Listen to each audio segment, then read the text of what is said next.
উচিত কথা কইলে তো সমস্যা। উচিত কথা দুই একখান কই পুরা একটা বিশৃঙ্খলার ভিত্তি হয়ে গেলাম। আচ্ছা যাক এর লাগে উচিত কথা কন কি বন্ধ করব। সারা দেশ একখানের ভিতরে একটা মারামারির অবস্থা। এই ফুটবল খেলারে কেন্দ্র করে লই, খেলাধুলা ভালো জিনিস, এটা নিয়ে দ্বিমত পোষণ করার কোনো সানজে নাই, মানে কোনো সুযোগে নাই। তবে এখানে একটা দ্বিমতের বিষয় আছে। বাংলাদেশে আমরা যেরকম এই ফুটবল খেলারে কেন্দ্র করি বিভিন্ন দেশের পতাকা, আমি আর নাম ভাঙলাম না, বিভিন্ন দেশের পতাকা লই যা একটা শুরু হয়েছে।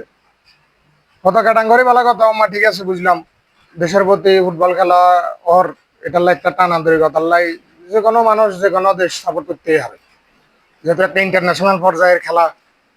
কিন্তু তার মানে এই নয় যে পতাকা আটকাতাম যাই, দেখা গেল যে যতখান পতাকা দেখলাম আর দেশের পতাকা আনলো যে ছোট কিনে টানি, ওই যে দেশের আইন সাপোর্ট করে সেই দেশের পতাকা ইয়ানো রয়েছে প্রায় আপনার আট দেয়, আট দুই, আট দশ, আট বিশ হাত।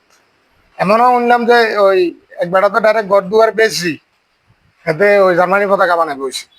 এখন আর চিন্তা করলাম তো জার্মানি তো মনে হয় যে নগাঁওটা মনে হয় যে বাদ হয়ে গেছে, কারণ হাতে থাকে কম দেয়, হাতে ঘর দুয়ার বেশি যে হাতে আরেক দেশের পতাকা আনলো যে এত একখান পতাকা হাতে বানাইলো, আগে তাহলে লাভ হলো কার? যে যে দোকান কাপড় হয়েছে কাপড়ওয়ালার, আর যে টেলার ইয়ে ছিল সেই টেলার ইয়ে, আর যদি রং টং একটু করান লাগে সেই রং মিস করিস, কিন্তু হাতে বাইকের বেশি হাতে পতাকা বানালিস, তো লাভটা হইলো কি? পতাকা তো বানাইছে ঠিক আছে, অন হাতে বাইকের বেশি যেহেতু পতাকা বানাইছে, অন হাতে বাইকে করে কি হাতে রয়েছে হাতে থাকে, আপনারা আরেকটু হাতের খবর আনতে নাই।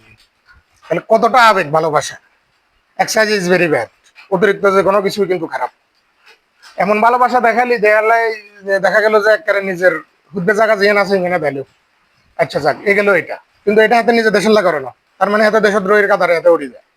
আর এই পতাকারে কেন্দ্র করি আই আর দেশটারে আমি ছোট করে দিলাম, হাতাকো দেশের পতাকা ইঙ্গেন পড্ডা আর দেশের আম ছোট ছোট্ট করে একটু মানে মনে সন্তান আল্লাহ বলে এক দূরে আটকালাম, মানে ন দিলে হাতের আরো ভালো হইতো, হাতে গেলে হেঁটের সাথে সাপোর্ট, হেঁটে সে নিয়ে হাতে বসবাস করে না, হেঁটে সাথে সুযোগ সুবিধা। আর কি কারণে এই জিনিসগুলা করেন? ওদিনকে তো শুনলাম যে ইন্ডিয়াতে দলের নামার পারলাম না, এটা মসজিদে জিরাফি দিস, দোয়া করছে যে হাতের দল একটু ইয়াত উঠে, মানে খেলতে পারে, বা দেখা গেছে যাই বালা খেলে বা ফাইনাল খেলতে পারে, মানে যে কোনো কারণে দোয়া গিল্লে লইছে, এটা তো আপনারা বুঝেন না। তার মানে এবারে আত্মসম্মান, জ্ঞান, বুদ্ধি, চিন্তা চেতনা কোনটা যায় পৌঁছে যাইলে আমরা এই কাজগুলো আমরা করতে হারি, তাহলে এবার এটা আমরা বুঝে দেখেন।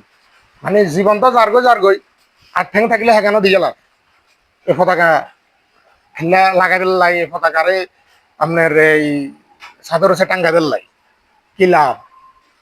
কিন্তু নিজের দেশের হাত ছোট করে গেলে পতাকা লাগাই দিয়ে আর ঠিক আছে, এটা যার যার অভিরুচি, হাতে টেঁ হাতে রয়েছে, এটা হাতের হাতের গান হাতে জানে মাতার হাতে হেনে গাক, পাবলিকে শুনলেও না শুনলে নাই। তার মানে তো এই নয় যে আয় আর দেশের পতাকাটারে আমি ছোট করে দিই, আমি আরেক দলের পতাকারে আমি আটকে দিই। তো এত আবেগ বালা, তবে এত বেশি আবেগ তো এত বালা না। এর হলো যে এখন আঙ্গ বাংলাদেশে মোটামুটি মানে অবস্থা আর